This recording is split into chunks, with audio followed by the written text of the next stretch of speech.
Kepler's law of motion. 3 law दिया है Kepler's ने, तो सबसे पहले देखते हैं Kepler's first law.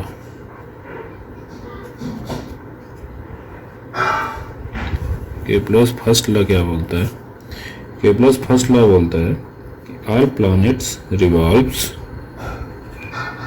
All planet revolves around sun in closed elliptical orbit.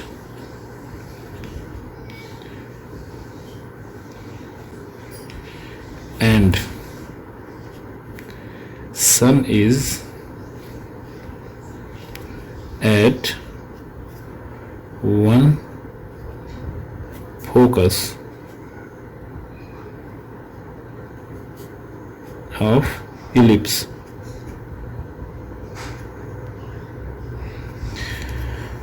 तो इससे पहले, इस केपलर्स लॉ से पहले सभी का मानना था कि जैसे सूरज जो सन है, इसके चारों तरफ प्लैनेट जो है सर्कुलर पाथ में रिवॉल्व कर रहे हैं, सर्कुलर पाथ में, इससे पहले। लेकिन केपलर्स ने आके बताया कि जो प्लैनेट हैं वो सन के चारों तरफ एलिप्टिकल पाथ में रिवॉल्व कर रहे हैं, एलिप्टिकल पाथ में रिवॉल्व कर रहे हैं, ना कि सर्कुलर पाथ में। और अगर इलिप्स की बात करें तो ये इलिप्ट का होता है सेंटर, ये हो जाएगा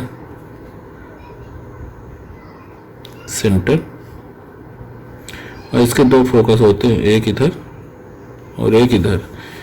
तो केपलर्स लॉ बोलता है, फर्स्ट लॉ, कि ये जो प्लैनेट है, प्लैनेट इस, सपोज ये प्लैनेट है, ये इस पाथ पे, जो इलिप्स का शेप है, इस पाथ पे रिवॉल्व करेगा सन के चारों तरफ। और सन जो होगा किसी एक फोकस में होगा, या कि यहाँ हम सपोज कर सकते हैं सन को, या कि फिर यहाँ सेंटर पे नहीं होता सन फोकस में होता है इलिप्स के। ये फर्स्ट लॉ बोलता है। अब देखते हैं second law of Kepler's second law.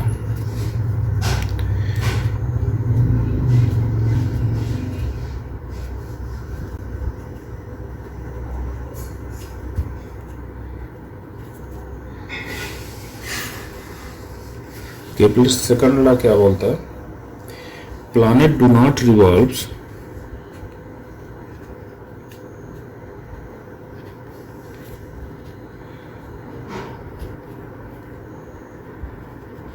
planet do not revolves around sun with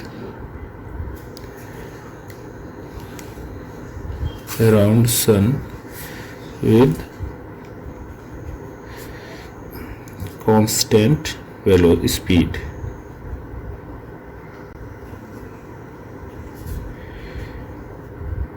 second law बोलता है केपलर्स का कि प्लैनेट डू नॉट रिवॉल्व, जो प्लैनेट है सन का जो रिवोल्यूशन कर रहे हैं वो कांस्टेंट स्पीड में नहीं कर रहे हैं, मतलब variable speed.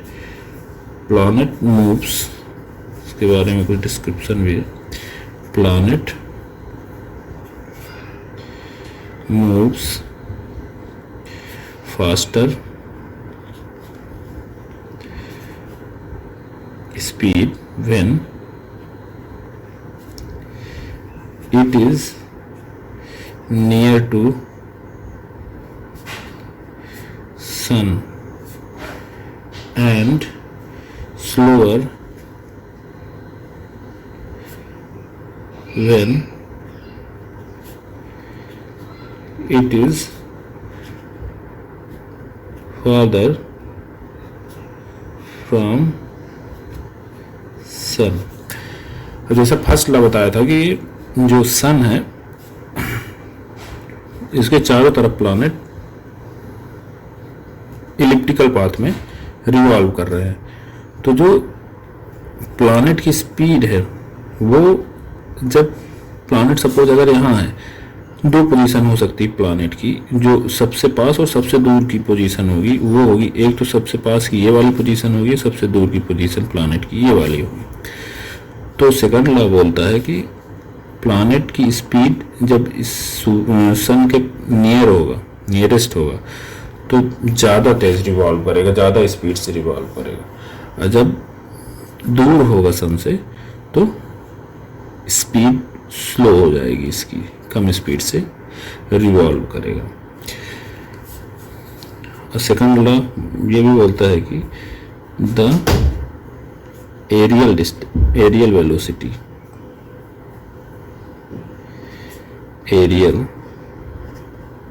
Velocity of a planet is constant। और इसे दूसरे शब्दों में ऐसे लिख सकते हैं कि planet sweeps equal area in equal time around sun।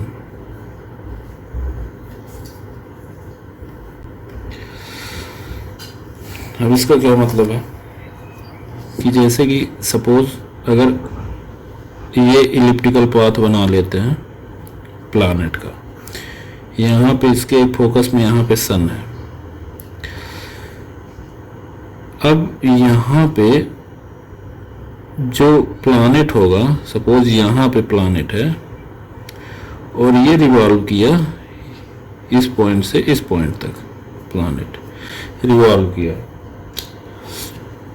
तो जो एरिया स्वीप किया प्लैनेट ने, ये एरिया स्वीप किया प्लैनेट ने, ये एरिया प्लैनेट ने स्वीप किया, कवर किया।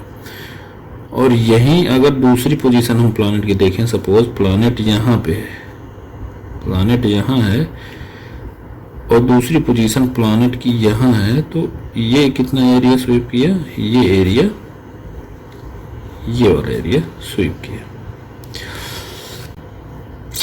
अब ये सेकंड लॉ बोलता है कि ये इक्वल एरियल डिस्टेंस स्वीप करता है। तो इक्वल एरियल डिस्टेंस मतलब हो गया equal areal velocity of a planet is constant, मतलब planet equal area equal time में स्वीप करता है, सॉरी। तो प्लैनेट इक्वल एरिया स्वीप करेगा इक्वल टाइम पे। अगर सपोज यहाँ पे टाइम t1 लगा तो यहाँ पर भी अगर टाइम हम t1 लेते हैं तो एरिया जो होगा स्वीप का, प्लैनेट के द्वारा जो एरिया स्वीप किया गया है वो इक्वल होगा। ये मान लीजिए A1 है तो ये भी A1 ही होगा। अगर टाइम सेम है तो एरिया भी सेम होगा। ये बोलता है सेकंड लॉ केपलर्स का। अगर यहीं से हम देखें तो अगर प्लैनेट पास में है सन के और सपोज यहाँ पे v1 है, वेलोसिटी जो होगी प्लैनेट की जो स्पीड होगी वो कभी भी सेम नहीं होगी, प्लैनेट की स्पीड डिफरेंट होगी, यहाँ पे v2 होगी। क्यों?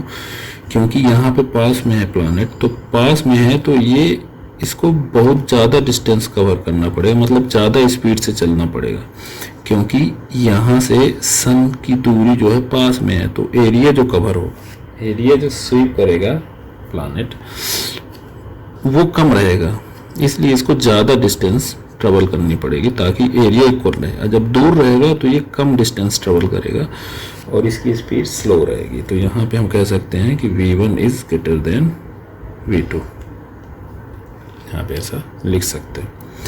क्योंकि एरिया इक्वल करने के लिए जब जो एरिया इक्वल करने के लिए प्लैनेट को जब सन के पास में रहता है प्लैनेट तो ज़्यादा फास्ट स्पीड में ट्रेवल करना पड़ेगा। अगर प्लैनेट सन से दूर रहता है तो कम स्पीड में ट्रेवल करेगा, तब भी एरिया ज़्यादा स्वीप करेगा अगर दूर है तो। ये सेकंड लॉ है केपलर का सेकंड लॉ। तो इसे यहाँ पे हम कह सकते हैं केपलर का सेकंड लॉ होता है जो बोलता है कि एरियल वेलोसिटी